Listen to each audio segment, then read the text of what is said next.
इंग्रजी कॅलेंडरनुसार नवीन वर्षाला लवकरच सुरुवात होणार आहे. अवघ्या 2 दिवसांनी आपण नवीन वर्षातील नवीन पर्वामध्ये प्रवेश करणार आहोत.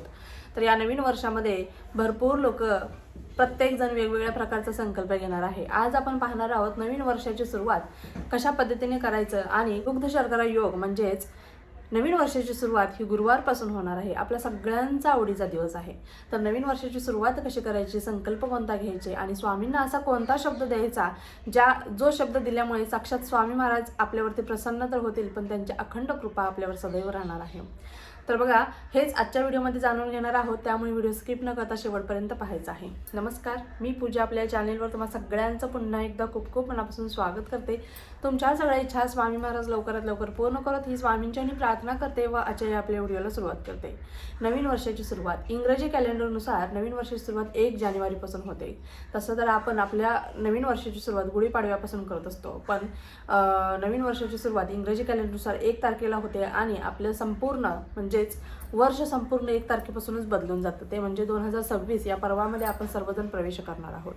तर या नवीन पर्वामध्ये प्रवेश करताना भरपूर लोक अशी असतील, नवीन सेवेकरी जुळत आहेत. महाराष्ट्रात, संपूर्ण जगभरात, संपूर्ण भारतामध्ये स्वामींचे वेगवेगळ्या पद्धतीचे वेगवेगळे निरनिराळे असे स्वामींचे भक्त, स्वामींचे सेवेकरी जुळत आहेत आणि नव्याने जुळणारे जे सेवेकरी आहेत त्यांना देखील आपल्यासोबत घेऊन जायचं आहे आपल्याला या अध्यात्माच्या मार्गावरती.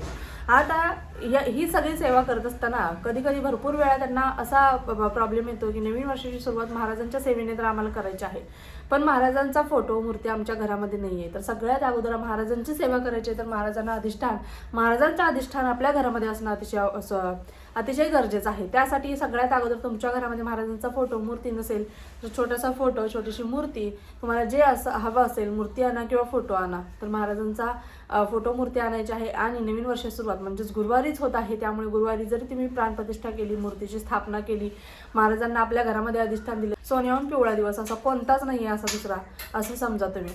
त्यामुळे जर तुम्हाला मूर्ती, फोटो आणायचा असेल तर हा अतिशय सुंदर असा योग आहे. तुम्ही नक्कीच आणून महाराजांना आपल्या घरामध्ये अधिष्ठान देऊ शकता. त्याच पद्धतीने बघा, नवीन वर्ष म्हटले की भरपूर लोक वेगवेगळ्या प्रकारचे संकल्प घेतात. आता 31 डिसेंबर म्हटलं की प्रत्येकाची पार्टी आली, मग ते व्यसनाची पार्टी असो, नॉनव्हेज खाण्याची पार्टी असो की कशाची पार्टी असो. आता या वर्षी तर 30 आणि 31 2 दिवस एकादशी आलेली आहे, तरी देखील भरपूर लोकांच्या घरामध्ये पाळलं जात नाही. तर आवर्जून या दिवशी तुम्हाला जे काही जल्लोष करायचा आहे, पार्टी करायची आहे, केक कापायचा आहे, काय करायचं ते सगळं करा. फक्त निर्व्यसनी राहून आणि व्हेज खाऊन, म्हणजे तुम्ही नॉनव्हेज वगैरे पूर्णपणे या दिवशी टाळा. आणि या दिवशी एकादशी देखील आहे, त्यामुळे या गोष्टी टाळायच्या आहेत आणि आपल्याला आपलं नवीन वर्ष साजरं करायचं आहे.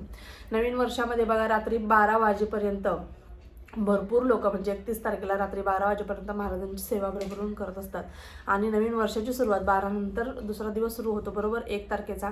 तर या नवीन वर्षाच्या सुरुवातीचा प्रारंभ अशा पद्धतीने होत असतो.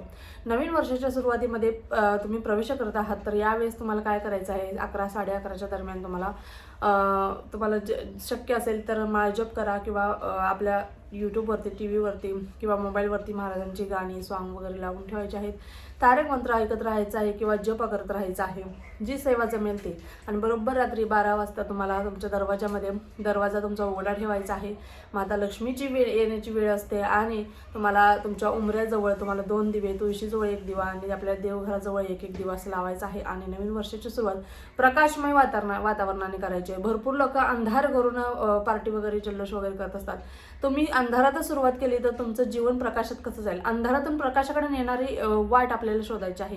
यासाठी तुम्हाला नवीन वर्षाची सुरुवात करताना आपल्या उंबऱ्याजवळ 2 दिवे, तुळशीजवळ 1, देवघरासमोर 1 अशा पद्धतीचे दिवे लावायचे आहेत. नवीन वर्षाची सुरुवात आपल्याला करायची आहे. नक्की प्रत्येक व्यक्तीने ही एक गोष्ट करायची आहे, आपल्या घरात प्रकाशमय सगळं करायचं आहे. सगळे लाईट्स वगैरे लावायचे आहेत 12 वाजता आणि आपल्याला नवीन वर्षाची सुरुवात एकदम आनंदाने जल्लोषात करायची आहे. त्याच पद्धतीने बघा, सकाळी उठल्यानंतर गुरुवार आहे अर्थात, त्यामुळे लवकर उठण्याचा प्रयत्न करा. लवकर उठल्यानंतर बघा, सगळ्यात अगोदर आपण आपली जी काही नित्यकर्म आहेत ती सगळे आटपून घ्यायचे आहेत. आणि या दिवशी गुरुवार देखील आहे, नवीन वर्ष देखील आहे. हुमऱ्याला हळदीचं लेपन करायला अजिबात विसरायचं नाही आहे.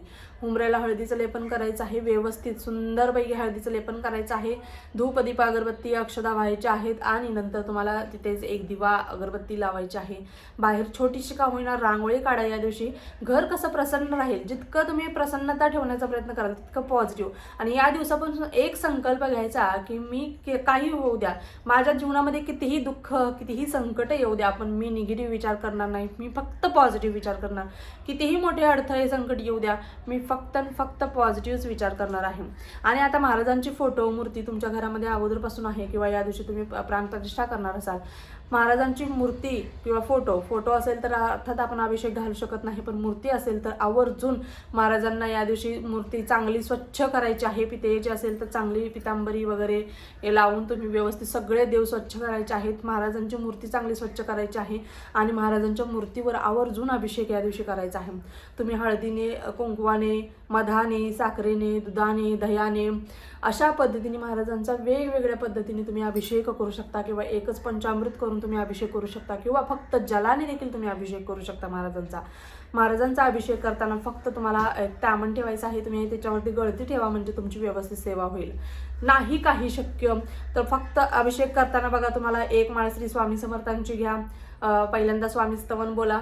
आपण सेवेला सुरुवात करणार आहोत. स्वामी स्तवन बोला.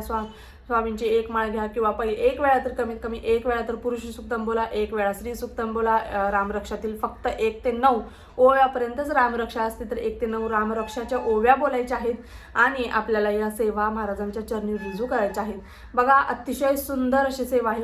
ताई आम्हाला काहीच येत नाही आहे, आम्हाला लिहिता येत नाही, वाचता येत नाही, अशा देखील आपल्या लेडीज आहेत ज्या वयस्कर आहेत, त्यांना सेवा करण्याची खूप इच्छा असते आणि आपल्याला या सेवा करताना अशा देखील अडथळे येतात, लिहिता वाचता वगैरे येत नाही, तर फक्त श्री स्वामी समर्थ या मंत्राचा जप करत जर तुम्ही फक्त 10 ते 15 मिनिटं तुम्ही अभिषेक महाराजांचा केला, अतिशय सुंदर अशी ही सेवा आहे.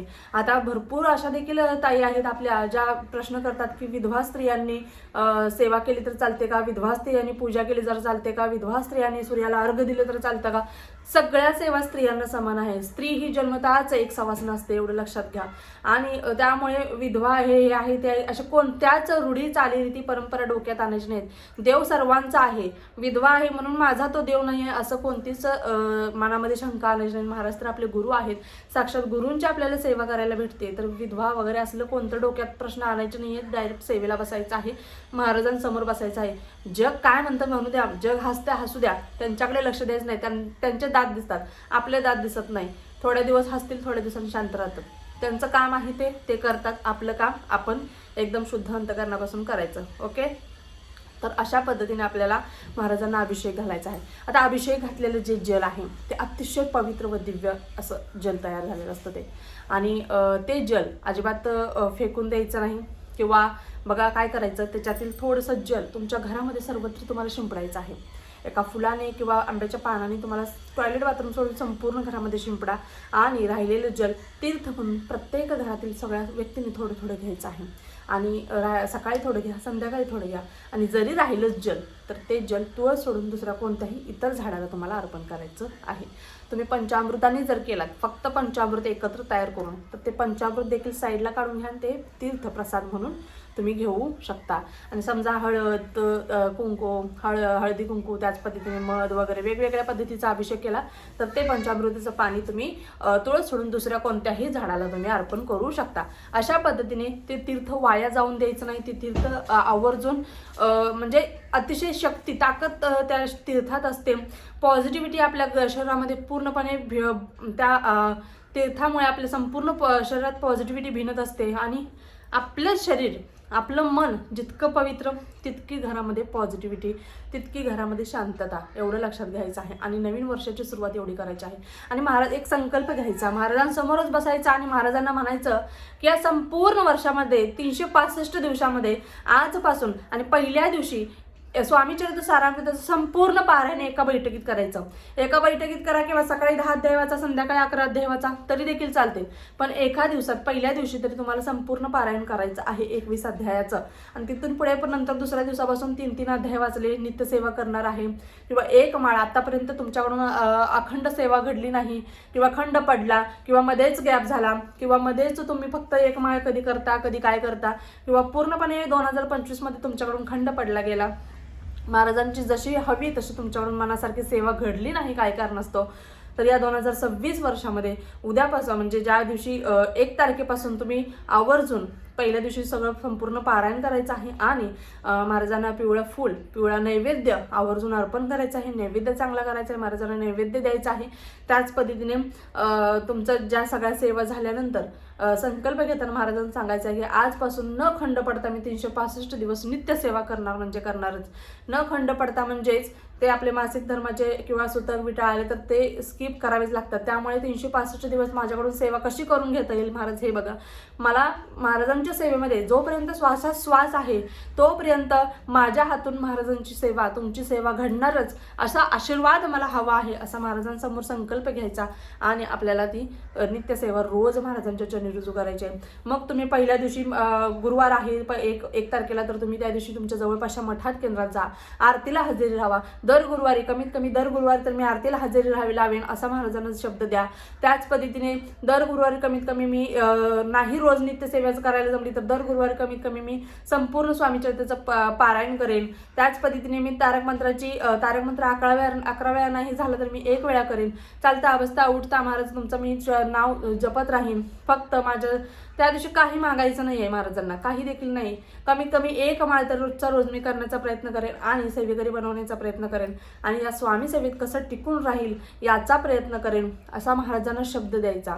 हा शब्द महाराजांना द्यायचा आणि महाराजांसोबत टिकून कसं राहील, महाराजांच्या चरणाशी तुम्हाला कशी जागा मिळवता येईल याकडे लक्ष द्यायचं आहे. बघा महाराज परीक्षा घेतात, महाराज परीक्षा घेत नाहीत असं नाही, पण माझा भक्त कुठेपर्यंत त्या परीक्षेमध्ये टिकू शकतो, कुठेपर्यंत त्याची सहनशक्ती आहे तिथपर्यंतच महाराज परीक्षा घेत असतात.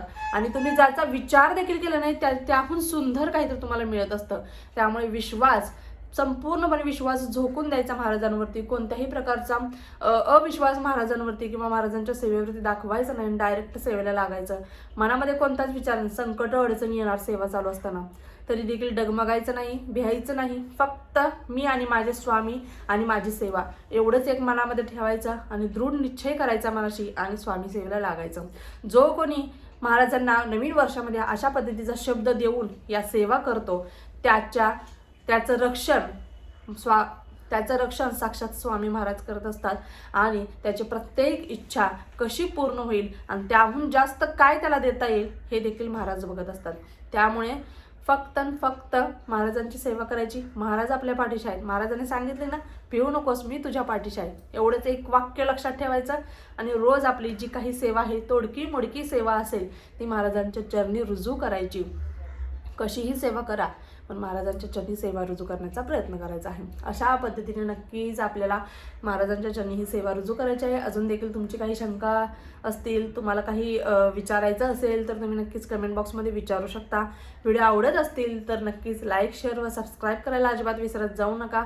चला तर मग पुन्हा एकदा भेटूयाच एका नवीन व्हिडिओसोबत. तोपर्यंत झालेली सेवा स्वामींच्या चरणी रुजू करते. श्री स्वामी समर्थ. धन्यवाद.